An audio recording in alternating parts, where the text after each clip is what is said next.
Good evening, everybody. Tonight I'm going to discuss an upcoming case that's taken 2.5 years to see a courtroom, but it will be seeing one on July 20th of this year. It's a difficult case to report. It's the Lyndsy Clancy case. On January 24th of 2023, in a quiet neighborhood in Duxbury, Massachusetts, it became the center of a tragedy that would ripple far beyond the town itself. 32-year-old labor and delivery nurse Lyndsy Clancy was found outside her home with severe injuries from an apparent suicide attempt. Inside the house, first responders discovered her 3 young children, and they were all unresponsive. 2 of the children were pronounced deceased that evening. The youngest, 7-month-old, passed away days later in the hospital. From her hospital bed, Lyndsy was charged with 3 counts of murder and 3 counts of strangulation. She survived her injuries but was left paralyzed from the waist down. From the beginning, the case has been split into 2 sharply different narratives. Prosecutors are arguing that Lyndsy planned the killings, pointing to timeline, actions taken earlier in the day, and digital evidence that show intent. On the other hand, the defense, they paint a totally different picture, a picture of a mother suffering from severe postpartum mental illness, including postpartum psychosis, worsened by a complex combination of medications that were prescribed to her weeks leading up to the tragedy, which contributed to a psychiatric crisis. Court filings show that Lyndsy had been evaluated by multiple mental health professionals. Her defense team maintains she lacked criminal responsibility due to her mental status. Her defense is built entirely around mental health.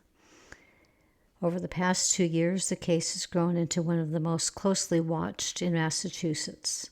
There have been more than 160 potential witnesses that have been listed, and the list is still growing. Dozens of motions have been filed.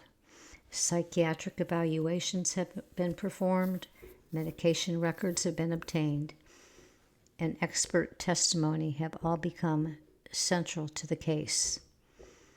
And now, after years of delays, hearings, psychiatric evaluations, the trial is officially scheduled for July 20th, 2026.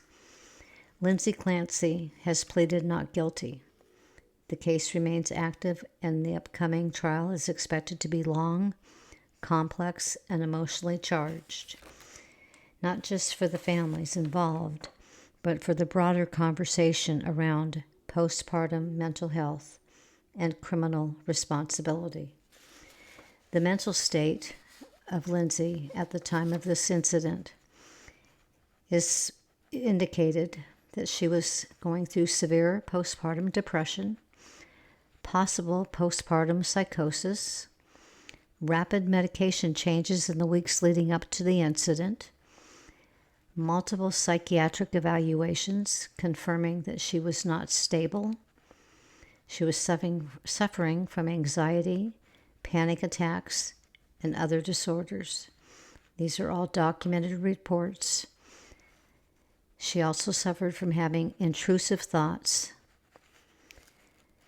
So the case again is going to be centered around mental health, and especially postpartum depression. This is why the trial will rely heavily on medication specialists, psychiatric experts, mental health evaluations, medical records, and testimony from clinicians who have treated her. Many people have been asking over the last 2.5 years questions about her husband. And just to clarify, Patrick Clancy has never had any involvement in this case. He has never been a suspect. He was not home at the time. He was out actually picking up dinner for his family. When he returned home, he found Lyndsy injured outside the front of the house as she had fallen out of the upstairs window or balcony. I am not clear of that. Police and prosecutors have never considered him a suspect, and he has never been accused of any type of wrongdoing whatsoever. He has cooperated fully with investigators. In the days after the tragedy, Patrick released a public statement expressing forgiveness towards his wife Lyndsy and acknowledging her mental health struggles. That statement shaped early public understanding of the case, but he has since stepped back from the spotlight. He remains uninvolved legally, and the case is not about him. So moving forward, we have a case that will be starting on July 20th. And if there's any updates between now and then, I will be sure to give them to you. Thank you, and have a good evening.